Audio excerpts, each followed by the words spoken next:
नगर पालिक निगम भिलाई द्वारा स्वच्छता सर्वेक्षण को लेकर के लगातार व्यापक रूप से तैयारियां की जाती। नगर निगम आयुक्त राजू कुमार पांडे जी के नेतृत्व में नगर निगम का स्वास्थ्य अमले के साथ साथ विभिन्न जोन के अधिकारी प्रतिदिन वार्डों का भ्रमण करते हैं और लोगों को स्वच्छता बनाए रखने को लेकर जागरूक करते हैं।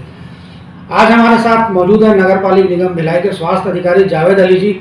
आइए हम इनसे जानने की कोशिश करते हैं कि किस तरह स्वच्छता को लेकर के लोगों को जागरूक किया जा रहा है और किस इसका क्या असर देखने को मिल रहा है। जी सर, स्वच्छता को लेकर के लगातार निगम द्वारा प्रयास किया जा रहा है, लोगों को जागरूक किया जा रहा है, स्वच्छ भिलाई सुंदर भिलाई की परिकल्पना को साकार करने की बातें कही जा रही है, तो उसका क्या असर देखने को मिला? नमस्कार, मैं जावेद अली, स्वास्थ्य अधिकारी। आयुक्त महोदय के निर्देशानुसार स्वच्छ सर्वेक्षण 2024 के संबंध में हमें जो स्वच्छ सर्वेक्षण की गाइडलाइन है उसके परिपालन में हम लोग सभी विभिन्न प्रकार के जितने भी कार्य है डोर टू डोर और स्रोत पर ही गीले और सूखे कचरे को अलग अलग लेने का जो उसमें गाइडलाइन में लिखा है उसका पूरा पालन कर रहे हैं। और वहाँ से फिर हम SRM सेंटर तक कचरे को ले जाके वहाँ जो थोड़ा भी मिक्स कचरा वहाँ आता है तो उसको और भी पूर्ण रूप से गीले और सूखे कचरे को अलग अलग करने का कार्य किया जाता है। और गीले कचरे से हम लोग वो कंपोस्ट बनाने का कार्य हमारी वहाँ स्वच्छता दीदी लोग कार्य कर रहे हैं।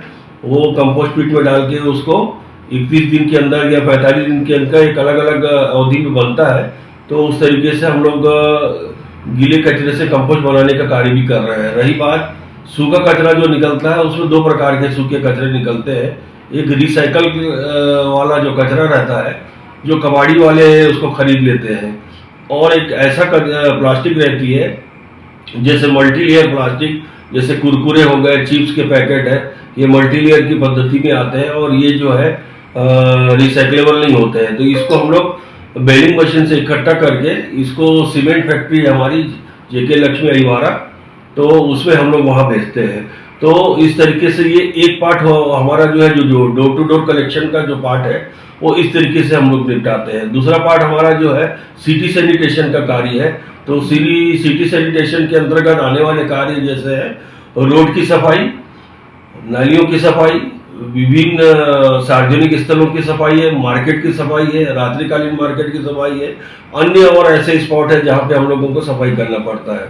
तो रही बात जैसे नाली की सफाई का कार्य है, तो नाली की सफाई से निकलने वाला जो हमारा वेस्ट निकलता है वो हम लोग एक जगह बाहर लाके इकट्ठा करते हैं और उसको इकट्ठा करने के बाद वहाँ से हमारी गाड़ियाँ उसको लोड करके जो है वो ऐसे स्थल पे ले आके डंप करती है जहाँ वो गड्ढे वड्ढे भर सके। ये नाली के कचरे के लिए ये पद्धति लागू है। अब रही बात उसके बाद जो सड़क सफाई है, तो सड़क सफाई से भी जो हम लोगों के कचरे निकलते हैं वो भी उसी कचरे में मिक्स होकर चले जाते हैं। और बाकी जैसे सार्वजनिक स्थलों की सफाई वगैरह है, झिल्ली पन्नी बेतरतीब तरीके से जैसे जहाँ बिखरी रहती है, तो इस विषय में मेरा एक विशेष रूप से मैं नागरिकों से हाथ जोड़ के निवेदन करना चाहूँगा कि यदि आज नगर निगम में 2000 कर्मचारी कार्यरत है, उसके बावजूद भी हम लोग जो है उस स्थिति में नहीं पहुंच पाते हैं, क्योंकि जब तक पब्लिक हमारा सहयोग नहीं करेगी, घर से जो निकल रहा है कचरा उसको हमारे जब कर्मचारी घर से लेने आते हैं सुबह या 9 बजे तक आते होंगे या 8 बजे तक आते हैं, जो टाइमिंग फिक्स होगी उस दौरान आते हैं। उसके बाद लोग क्या करते हैं, उसको नाली में डाल देते हैं, कहीं सार्वजनिक स्थल में डाल देते हैं। ये आप लोग खुद देखते हैं, कई जगह आप लोग खुद घूमते हैं हर जगह, और इस तरीके की जो है सिचुएशन लोगों को दिखती है। तो उसके कारण शहर जो है बहुत गंदा दिखता है। इतना काम करने के बाद, इतना पैसा खर्च करने के बाद व्यवस्था में जो है कहीं ना कहीं जो कमी दिखती है, उसके लिए मैं एक एक नागरिकों से विनम्र आग्रह करता हूं कि वो इस कार्य में हमारा सहयोग करें। झिल्ली, प्लास्टिक और कोई भी किसी भी प्रकार का कचरा आप बाहर में सार्वजनिक रूप से ना फेंके, ताकि शहर स्वच्छ दिखेगा और हम सब मिलके इस भिलाई शहर को एक अच्छी दिशा में लेके जा सकेंगे। हम पहले भी 2018 में 11वें पायदान पे पहुंचे थे, जिसमें हम लोग दिल्ली भी, मैं भी गया था, हमारे मेयर सर भी गए थे और हमारे कमिश्नर सर भी गए थे। तो ऐसा आशा करता हूं कि अभी इस वर्ष भी 2024 का जो सर्वेक्षण हो रहा है उसमें हम लोग भी फिर से एक अवार्ड लेने के लिए वहाँ पहुँच सके। दूसरा जावेद जी, एक बात ये भी देखने को मिलती है, मैं सुपेला की विभिन्न वार्डों की आपसे चर्चा कर रहा हूँ, कि कुछ स्थानों में ऐसा भी देखने को मिलता है कि जो नालियाँ पूरी तरह से बज बजाती हैं। स्थानीय लोगों से हमारी चर्चा हुई है तो उनका कहना है कि जो नाली से कचरा निकालने आते हैं, सब सफाई करने के लिए कर्मचारी आते हैं, इनके द्वारा पैसों की मांग की जाती है और पैसा नहीं देने की स्थिति में इनके द्वारा नालियों से कचरा जरूर निकाला जाता है कर्मचारियों द्वारा, लेकिन उसे नाली के समीप ही रख कर छोड़ दिया जाता है। देखिए, ये ऐसा कोई विषय मेरे संज्ञान में नहीं आया है कि कोई पैसा ले रहा है इस तरीके का। देखिए, सफाई कर्मचारी दिन रात मेहनत करते हैं और जहाँ तक वो नाली सफाई करने के बाद बाहर रखते हैं, ये एक प्रक्रिया है। मैं आपको बता देना चाहता हूँ कि जब वो गीला कचरा मतलब नाली के अंदर जो रहता है वो गीला ही रहता है कचरा, क्योंकि वो पानी उसमें रहता है तो उसको कुछ दिन मतलब कुछ देर तक रखना पड़ता है, चाहे वो 5 घंटा हो या फिर उसको दूसरे दिन उठाने की प्रक्रिया रहती है। और यदि वो क्या गीले सहित कचरा हम उठा लेंगे तो जो हमारी संसाधन है, जैसे एंड ट्रॉली है या रिक्शा है या एप्पे में उसको लोड करते हैं, तो उसमें संसाधन में पानी लगने से के कारण वो जंग वंग लग के उसको मतलब नुकसान पहुंचता है संसाधनों में। तो ये एक हमारी प्रक्रिया है, उसके तहत कुछ देर बाद उठाते हैं या तो दूसरे दिन उठाने की प्रक्रिया है। और जहाँ तक रही कर्मचारियों की, तो ऐसी आपके माध्यम से मुझे प्राप्त हुआ है, तो मैं इसको अपने नीचे के अधिकारियों से चर्चा करके उसको ठीक करने की व्यवस्था करूँगा। क्योंकि जावेद जी, अभी दुर्ग नगर निगम में एक मशीन है जिसके इस मशीन जो कारगर काफ़ी साबित हो रही है, उसके द्वारा तालाबों की साफ सफाई से लेकर के जल कुंभ निकालने की भी पूरी व्यवस्था मशीन के माध्यम से अच्छा कार्य हो रहा है। तो इस तरफ चूंकि भिलाई निगम क्षेत्र में भी काफ़ी तालाब है, तो यहाँ भी कई तालाबों में जल कुंभ या गंदगी देखने को मिलती है। तो ऐसे कोई भविष्य में योजना कि दुर्ग में जिस तरह की मशीन आई है वो भिलाई में भी देखने को मिले? हाँ, ये देखिए बहुत एक अच्छा विषय आपने पूछा मेरे से। मैं जब दुर्ग नगर निगम में था तो वहाँ जलकुंभी की एक बहुत बड़ी समस्या थी, जो तालाबों में थी, नदी में भी थी। तो वो हमारे जो वहाँ पे संपेल वगैरह थे पानी के, उसमें भी जलकुंभी फंसती थी। तो मैंने वहाँ पे फिर मुझे निर्देश मिला आयुक्त महोदय से और वहाँ के विधायक महोदय से भी मुझे निर्देश प्राप्त हुआ कि इसके विषय में क्या आप कुछ कर सकते हैं। तो मैंने उनको बताया, सर एक जलकुंभी निकालने की एक मशीन आती है, उसको यदि हम लोग खरीदेंगे, तो वो प्रस्ताव मैंने ही बनाया था वहाँ पे।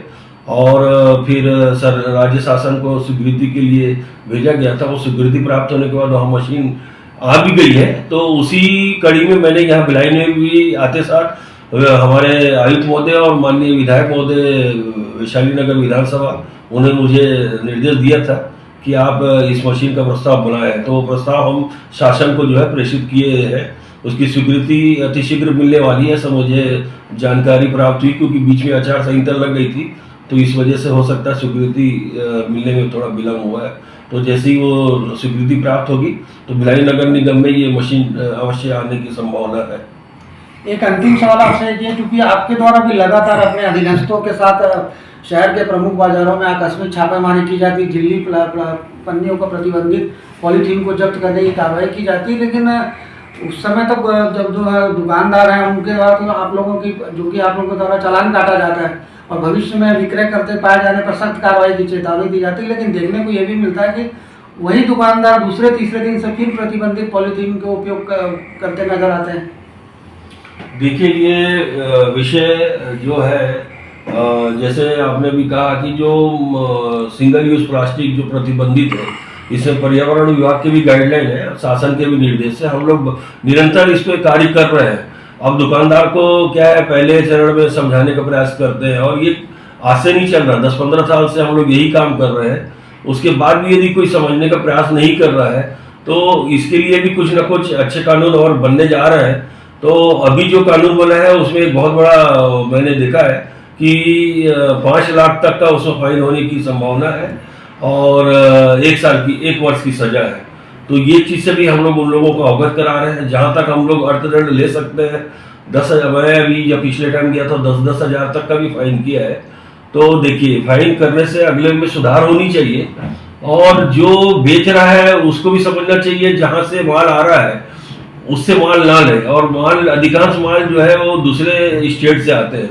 जब दूसरे स्टेट से माल आ रहे हैं तो कहीं ना कहीं रोकने के लिए उच्च स्तरीय कार्रवाई भी होनी चाहिए, ऐसी मेरी मतलब अपेक्षा रखता हूँ। और रही बात जो यहाँ बेचता है, उसको भी थोड़ी सी अपने मन में ये विचार बैठना चाहिए कि मैं अपने भिलाई शहर के लिए इस प्रकार का काम कर रहा हूँ, तो वो ठीक नहीं है। मतलब एक स्वास्थ्य के प्रति, और यदि वही झिल्ली प्लास्टिक आज हमारे जानवर वगैरह खा के उनकी मृत्यु होती है तो इस पाप के भागीदारी ना बने। ये थे हमारे साथ नगर पालिक निगम भिलाई के स्वास्थ्य अधिकारी जावेद अली जी, जिन्होंने नगर पालिक निगम द्वारा किए सफाई व्यवस्था को लेकर के किए जा रहे तमाम प्रयासों की जानकारी दी। साथ ही इनका यह कहना है कि सफाई की जिम्मेदारी केवल सफाई कर्मचारियों की ही नहीं है, लोगों को भी साफ सफाई स्वच्छता बनाए रखने को लेकर के स्वयं जागरूक रहने के साथ साथ दूसरों को भी जागरूक किए जाने की जरूरत है, ताकि स्वच्छ भिलाई सुंदर भिलाई की परिकल्पना जो है वो साकार हो सके। हालांकि अभी कुछ ही दिनों पश्चात दिल्ली से स्वच्छता सर्वेक्षण की टीम आने वाली, उनके द्वारा भिलाई निगम क्षेत्र के में स्थापित सभी सुलभ शौचालयों से लेकर तमाम जगहों का निरीक्षण किया जाएगा। उसके बाद ही भिलाई नगर निगम को रैंकिंग दी जाएगी।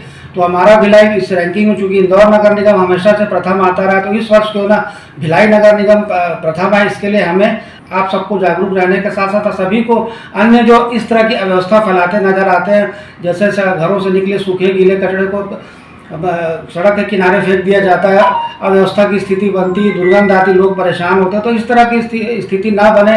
सफाई मित्र, हालांकि जैसे कि जावेद अली जी का कहना है कि सफाई मित्र लगातार घरों पे आते हैं, तो हमें भी एक जिम्मेदार नागरिक का फर्ज निभाते हुए, कर्तव्य अदा करते हुए भिलाई नगर निगम को स्वच्छता की रैंकिंग में प्रथम स्थान लाने के लिए पहल किए जाने की जरूरत है। RCN न्यूज़ के लिए वाल्मीकि अंगारे के साथ संजय दुबे।